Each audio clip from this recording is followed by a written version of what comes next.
से सुधारा जी का पार्टी की पूरी इकाई की तरफ से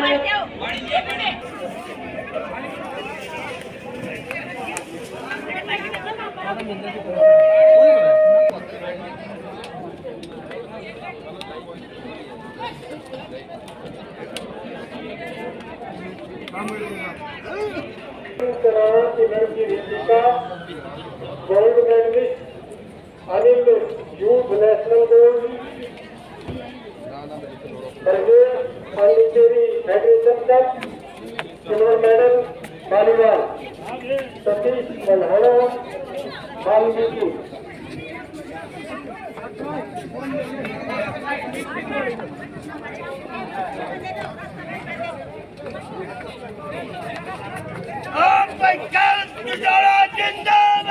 जिंदाबाद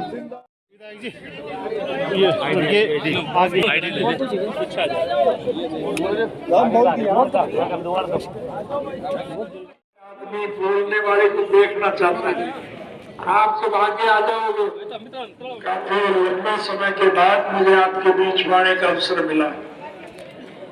मैं तो गांव का आदमी हूँ, खेत से जुड़ा हुआ हूँ। हर एक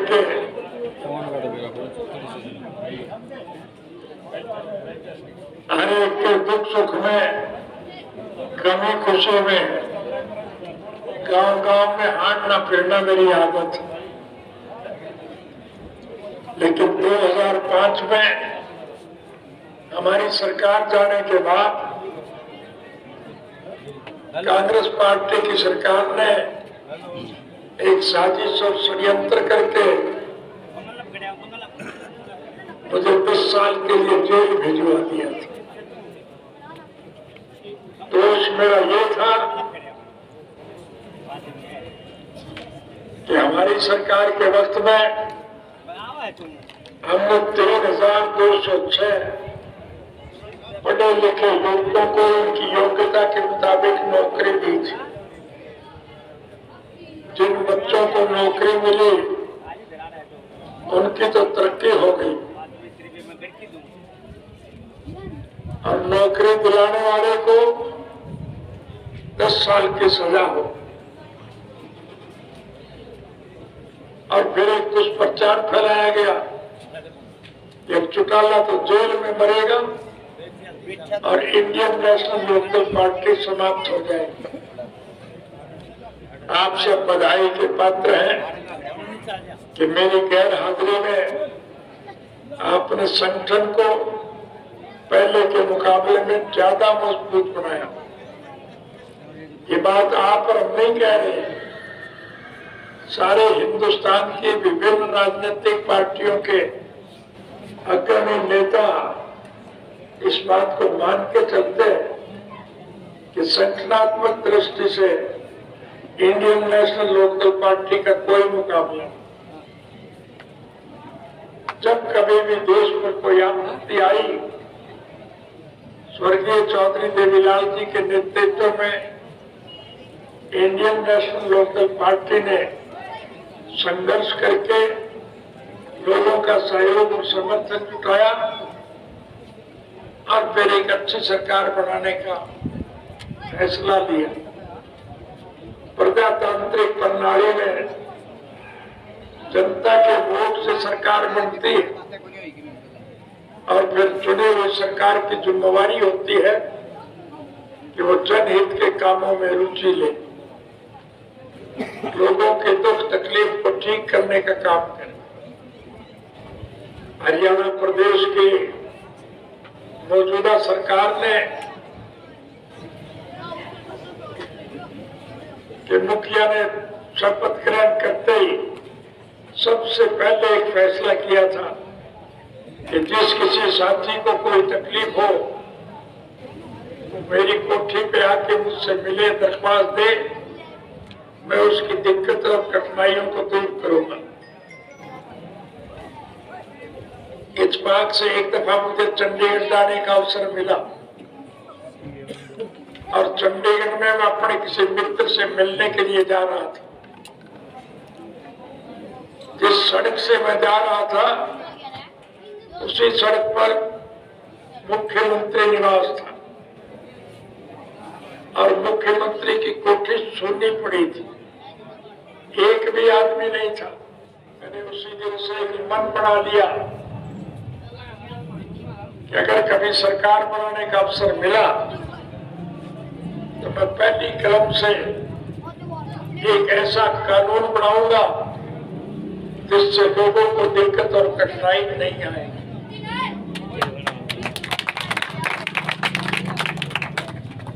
आपके सहयोग और समर्थन से हमें सरकार बनाने का अवसर मिला और अपनी सोच के मुताबिक मैंने पहली कलम से एक निर्णय लिया कि अब लोगों को सरकार के पास आने की जरूरत नहीं, सरकार स्वयं लोगों के पास जाएगी। प्रजातांत्रिक प्रणाली में जनता के सहयोग और समर्थन से सरकारें बनती और फिर चुने हुए सरकार की जिम्मेवारी होती है कि वो जनहित के कामों में रुचि ले, लोगों की जरूरियात, रोजी रोटी, कपड़ा, मकान, शिक्षा और स्वास्थ्य का प्रबंध सरकार करे और जो कोई निकम्मी सरकार ये सब करने में सक्षम ना हो फिर ऐसी सरकार का पतन कर देना चाहिए। इसलिए साथियों, आज की इस विपत्ता में, आज की इस मुश्किल घड़ी में हरियाणा प्रदेश ही नहीं देश की राज्य सत्ता पर कुछ मुट्ठी भर ऐसे लुटेरे लोगों का कब्जा हो गया है जिन्हें देश से कोई सरोकार नहीं, जनता से कोई प्यार नहीं, वो तो पैसे के लोभी लोग और दोनों हाथों से देश की संपत्ति को लूटने में लगे हुए। हमने वो वक्त भी देखा है जब भारतवर्ष दुनिया के गरीब लोगों की आर्थिक मदद किया करता था और आज हमारे देश के ऊपर 350 लाख करोड़ से ज्यादा का कर्जा, जो बच्चा पैदा होगा वो हजारों करोड़ का कर्जा अपने सर पर लेकर के पैदा होगा।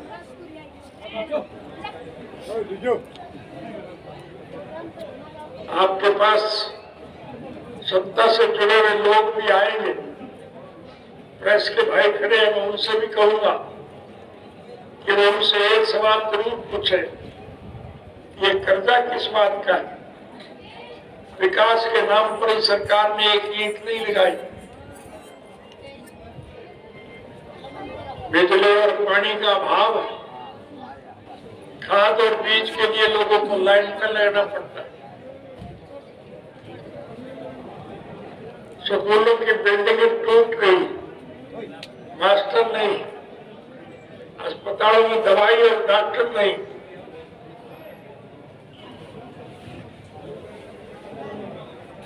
टूटी हुई सड़कों की मरम्मत नहीं हो रही और इन लुटेरों ने विकास की तरफ ध्यान देने की बजाय स्वर्गीय चौधरी देवीलाल जी के द्वारा बूढ़े बुजुर्गों को सम्मान प्रदान करने के लिए जो वृद्धावस्था पेंशन मुकर की थी, इस लुटेरी सरकार ने वो पेंशन काट के भी पैसा खा लिया। बहुत विकट परिस्थिति है, सारे हालात से आप बखूबी वाकिफ हैं। ये इस प्रकार के टैक्स लगाते हैं जिससे योजनाबद्ध तरीके से देश का सारा पैसा मुट्ठी भर लुटेरे लोगों के पास जाता है। ये बिरला, टाटा, डालमिया, बांगड़, थापड़, किर्लोस्कर, मोदी, अंबानी और अडानी टाइप के लोगों के पास जाता है और उनसे फिर ये सरकार लेकर के लूट मचाती है। इसलिए साथियों, आज सारे देश का हर नागरिक दुखी।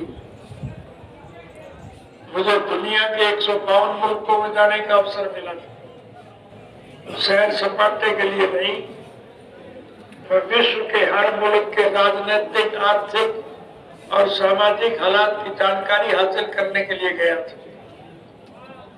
मैंने दूसरे देशों में इस बात को देख करके मुझे बहुत प्रसन्नता हुई कि समूचे विश्व के स्तर पर हमारा देश एक ऐसा अग्रणी देश है यहाँ सभी धर्म, मजहब, जात बिरादरी के लोग इकट्ठे होकर के अपने तीज त्योहार, होली, दिवाली, ईद और क्रिसमस सब मिलकर के मनाते हैं। हमारा बहुत अच्छा वातावरण है, लेकिन बदकिस्मती देश की ये रही कि कुछ लुटेरे वर्ग के लोगों ने सत्ता हड़पने के लिए धर्म, मजहब, जात बिरादरी के नाम पर देश को बांटने का काम किया। देश के फूट का फायदा उठा करके उन्होंने हुकूमत पर कब्जा कर लिया। उन्हें देश से कोई सरोकार नहीं, जनता से प्यार नहीं, पैसे के लोग भी लोग। इसलिए हर स्तर पर वो लोग मचाने में लगे हुए। हमारा ये देश कृषि प्रधान देश है। इस देश की अर्थव्यवस्था केवल खेती पर टिकी है। अगर किसान खुशहाल है तो देश मालामाल, और अगर किसान कंगाल है तो देश का बुरा हाल। इसलिए ये दोनों हाथों से लूटने में लगे हुए, और इसीलिए इंडियन नेशनल लोकल पार्टी ने लोगों की इच्छाओं को ध्यान में रख करके हमने सारे देश के लोगों को जोड़ने का काम किया है। हमारी सभाओं में आप देखते होंगे कि मंच के ऊपर विभिन्न राजनीतिक पार्टियों के अग्रणी नेता आपको बैठे हुए दिखाई दे। उनको ये उम्मीद है कि केवल मात्र इंडियन नेशनल लोकल पार्टी ही इन परिस्थितियों से देश को उबार सकती है, और उन नेताओं को लाखों की संख्या में जब हम बैठे हुए दिखाई देते हैं तो उनका हौसला बढ़ता है, और वो ये मान के चलते हैं कि अब इंडियन नेशनल लोकल पार्टी इन विकट परिस्थितियों से देश को बचाएगी। इसलिए आज हर आदमी आपके साथ जुड़ना चाहता है। जो लोग रास्ता भटक गए थे, गुमराह हो गए थे, या सत्ता के लोभ में सत्ता पक्ष में चले गए थे, वो आज पछता रहे, दुखी है, परेशान है, वो आपके साथ जुड़ना चाहते हैं। मैं आप सबसे निवेदन करूंगा कि हमारा किसी से कोई द्वेष नहीं, हमारा किसी से कोई विरोध नहीं है, हमारा कोई व्यक्तिगत स्वार्थ नहीं, हमारा कोई राजनीतिक स्वार्थ नहीं। हम तो स्वर्गीय चौधरी देवीलाल जी के स्वप्न साकार करना चाहते हैं। चौधरी देवीलाल ने जन्म से लेकर के आखिरी सांस तक इस बात के लिए संघर्ष किया था कि देश के लोगों की मूलभूत जरूरियात सरकार पूरी करे। रोटी, कपड़ा, मकान, शिक्षा और स्वास्थ्य का प्रबंध सरकार करे, और जो सरकार ये सब करने में सक्षम ना हो फिर जनतांत्रिक तरीके से ऐसे सरकार को बदलना चाहिए। इसलिए हमने परिवर्तन पदयात्रा शुरू की। परिवर्तन का मतलब बदलाव।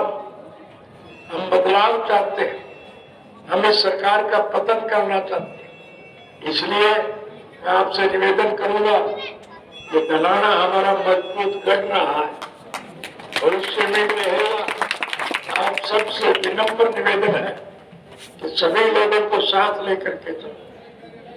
हम जब पदयात्रा में गांव में जाते हैं, लोगों का चाल, जोश और उत्साह देख करके हमें हौसला मिलता है कि अब निश्चित रूप से देश में बदलाव आएगा।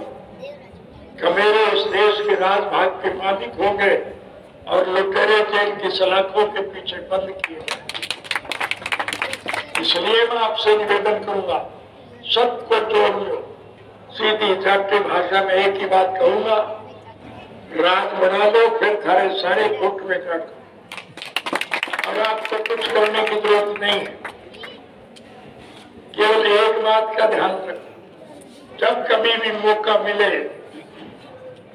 आप ऐनक के चुनाव निशान के आगे का बटन दबा दिया करो।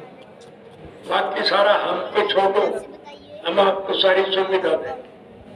हमने सरकार आपके द्वारा कार्यक्रम के तहत एक एक गांव में आया करता था कि नहीं आया करता, तेलंगाना में भी आया था कि नहीं आया था, और आपकी मांगे पूरी करके आपको सारी सुविधा प्रदान की।